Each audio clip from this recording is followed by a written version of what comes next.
Today I'm announcing that I will not be a candidate for mayor of Portland in 2008.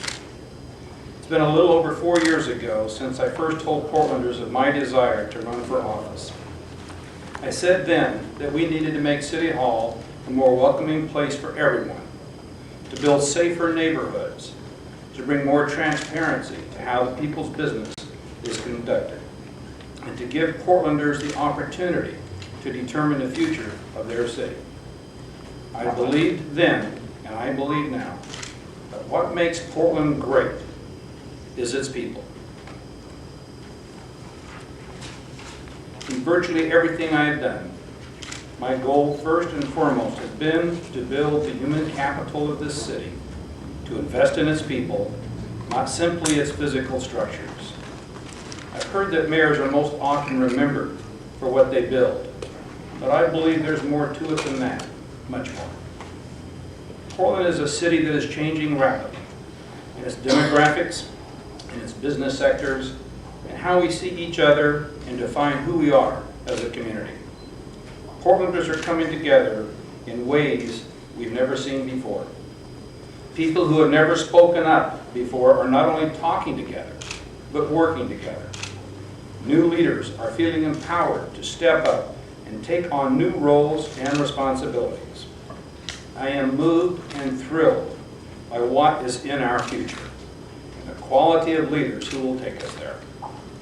While I have had the job, the doors of City Hall have been opened wider for all people, particularly those who've been marginalized in the past because of class or color. I have spent the last 2.5 years working with an amazing staff and people from every part of our community to create new avenues for solving problems and engaging more people in building a stronger, more inclusive Portland. We are in the process of creating a Human Rights Commission with the mission of knitting our increasingly diverse city together. A racial profiling committee is already forging recommendations for how police and citizens can work together to eliminate mistrust and build relationships based on mutual respect. Another group is tackling the barriers faced by immigrants and refugees in assimilating into our society. The Mayor's Office of Youth Violence Prevention is working to eliminate the reasons why young people get involved in gangs. We are creating a day laborer center to protect people while they wait for employment opportunities. We are creating a Diversity and Civic Leadership Academy to strengthen the capacity of people to engage government in identifying and solving issues affecting them. We are working with the Black Parent Initiative to empower families to play a stronger role in the education of their children. We've expanded services to people with disabilities. And a Bill of Rights for Youth and Children was created by Youth and Children, the first of its kind in the nation. Now we are developing action plans to support them as they've told us they wish to be supported. As a result, we've hired youth to work in our Planning Bureau and at the Multnomah Youth Commission. Within city government, we have developed programs that increase cultural competency and improve customer service. We've developed labor management committees in all city bureaus, increased planning and development coordination, and made the budget process more transparent, inclusive, and accountable. I'm working to improve relationships with other Oregon cities by visiting them and working with them at the state and federal level. Under the leadership of PDC Chair Mark Rosenbaum and Executive Director Bruce Warner, the workings of the Portland Development Commission have become more open and its goals more closely aligned with the community and the council.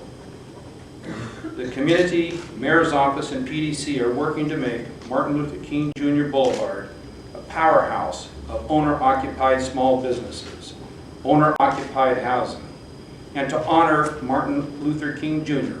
by making MLK the best-looking MLK in the United States. The businesses of Portland have stepped forward to work with the city on providing drug treatment funding, homeless services, funding for schools, and supported charter changes to FPDNR, while in the long run, will save taxpayers money and make the police and fire more productive. Dr. Pamplin has stepped forward to donate part of Ross Island to become part of our park system's nature reserves. And banks and realtors are working with nonprofits in the city in closing the minority home ownership gap. And I've asked Portlanders to dream about what kind of city they want for their children. I've been particularly touched by the thousands who donated their time imagining and creating an intentional city encompassing the hopes and values of all Portlanders. I'm excited that on September 19th, the first concrete proposals growing out of Vision PDX will come before the City Council, along with steps to integrate Portland's vision into a long-term strategic direction for our city called the Portland Plan. The Police Bureau, under the leadership of Chief Rosie Sizer, is working to develop effective relationships with all of the communities of Portland. They're making significant internal changes to increase accountability and productivity. They're providing crisis intervention training for all street officers and supervisors, and are developing a proposed regional public safety training center that will bring much needed training closer to home, saving time and money. When I began my campaign 4 years ago, I said at the time I was not a career politician, but simply a Portlander concerned about the future of the city he loves.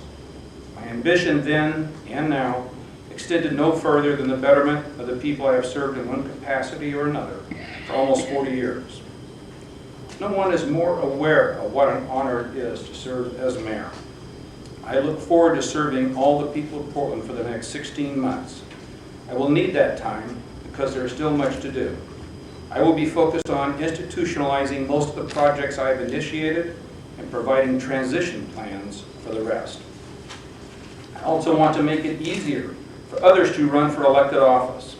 I will be working with the rest of council to establish what I call City Hall 101, a series of classes to make the process less mysterious by helping candidates understand how City Hall works and the basics of establishing effective campaigns, including public financing. I believe it is imperative for those of us who hold public office to find ways to make the process more inviting to women, minorities, gays, and young people so that our city council reflects the diversity of the community we serve. I want to thank my colleagues on the city council for what we've accomplished so far and for collaborating in the months ahead. I think I am the luckiest person in the world because of the wonderful and committed staff I've had the privilege of working with every day. I want to thank the people of Portland for all that you do each day, every day, to make our city what it is today and what it will become tomorrow. I want to thank my family, whose patience and understanding have been so important to me over the last few years. In all honesty, my kids are thrilled that I'm not running, because it means their children will once again have a full-time grandpa. I especially want to thank my wife, Carmen, for being such a great support and idea person, but also my best friend and confidant. I couldn't do this job without you, honey. Finally, to the next generation of Portland leaders, I commit working with you in my remaining time as mayor and afterwards to strengthen your abilities as leaders and help position you to lead Portland to a better future. Thank you. Questions?